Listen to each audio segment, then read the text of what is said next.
Maligayang araw ng kagitingan. Ngayong araw ng kagitingan ay ginugunita natin ang kabayanihan ng mga Pilipino at ng mga sundalong Amerikano nang sakupin ng mga Hapones ang Pilipinas noong ikalawang digmaang pandaigdig. Ang Amerika pagkatapos ng solar eclipse kahapon ay nagdudulot ng magandang senyales para labanan ang masamang espiritu bilang host ng ating mga pinuno ng Japan at Pilipinas sa darating na Trilateral Summit. Aral ng nakaraan sa pagdiriwang ngayon ng Araw ng Kagitingan na ang pagkakaisa at tungkol sa kabutihang panlahat ay tunay na posible sa biyaya ng Diyos sa pamamagitan ng pagpapakumbaba at pagsunod sa Diyos. Ang darating na Trilateral Summit ng Amerika, Japan at Pilipinas ng ating mga pinakamataas na pinuno ng bansa ay nakatuon sa kalayaan sa paglalayag sa South China Sea. Ngunit hindi natin maitatanggi ang katotohanan na ang Republika ng China at ng Pilipinas ay parehong may matagal ng pagkakaibigan sa mga bilateral na relasyon. Bagaman hindi pa rin mawawala ang tensyon sa South China Sea at iyon ang isang isyu na ibinabangon sa panawagan ng Pangulo ng Amerika na si Joe Biden kasama si Pangulong Xi Jinping ng China ilang araw lang ang nakalipas. Kaya sa pagdiriwang natin ng ika-82 taon ng Araw ng Kagitingan at ayon sa Biblia, kung ito ay tungkol sa mga pagbasa ng salita ng Diyos at Ebanghelyo ngayong ika-9 ng Abril 2024, ang pagkakaroon ng lakas ng loob, bravery, ay nangangahulugan ng lakas ng isip o espiritu na nagbibigay daan sa isang tao na makatagpo ng panganib, katatagan, at personal na katapangan.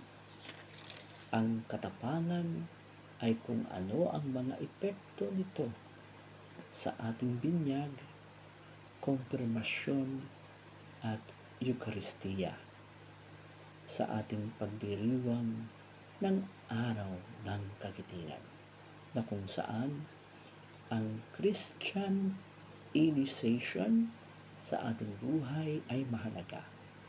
Naalaala ko nang nakita at nakapasok ako sa loob ng Sistine Chapel noong ako ay nasa Roma, Italia, sa St. Peter Basilica, na taon-taon ay ipinagdiriwang ang banal na misa sa okasyon ng kapistahan ng pagbibinyag ng Panginoon, ang unang linggo pagkatapos ng Epiphany, kung saan nagbibinyag ang Santo Papa ng mga bagong silang. Si Pope Francis ang nagsabi, ang Diyos ay nagiging matalik sa atin at hindi na umaalis. Hinihikayat ng Santo Papa ang mga Katoliko na isaisip ang petsa ng kanilang binyag para pasalamatan ang mga magulang sa pagkalapit ng pananampalataya sa kanilang mga anak o paglapit ng pananampalataya sa kanilang mga anak at ng ninong at ninang sa pangangalaga nito. Ang International Concert of Love 2024 na may dahilan sa 12 bansa upang bisitahin at magtanghal ng isang solo major concert sa pamamagitan ng mga salita ng Diyos at Ebanghelyo ngayong araw bilang napiling saksi ng muling pagkabuhay ni Jesus taong 1991-1992 sa Puiano, Verona, Italia. Sa ating nasaksihang solar eclipse na nakita natin kahapon. Nitong ikawalo ng Abril 2024 ay nagpapakita sa atin ng tungkol sa layunin ng ikalawang konseho ng Vatikano or Second Vatican Council tungkol sa modernisasyon ng simbahan pagkatapos ng 20 siglong buhay.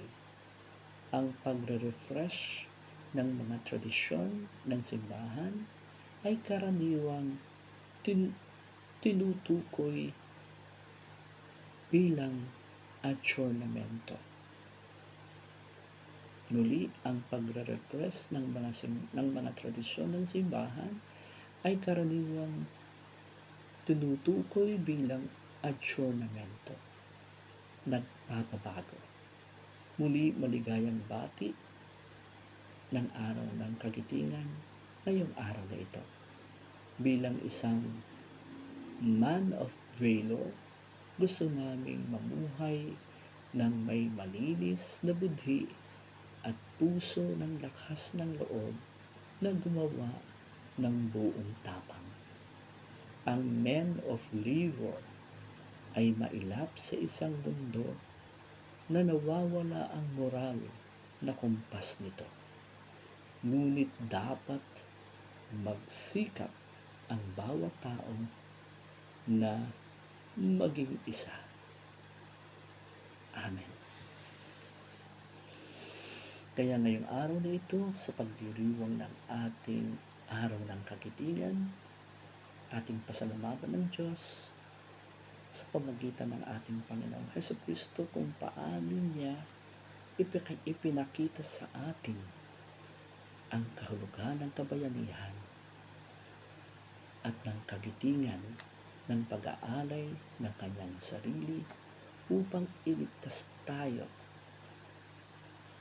sa pagkapako at pagkamatay niya sa banal na krus para maligtas tayo sa ating mga kasalanan at maiahon sa kamatayan upang magkaroon ng buhay na walang hanggan. Ito ang mabuting balita ng araw ng kagitingan sa ating lahat sa buong mundo.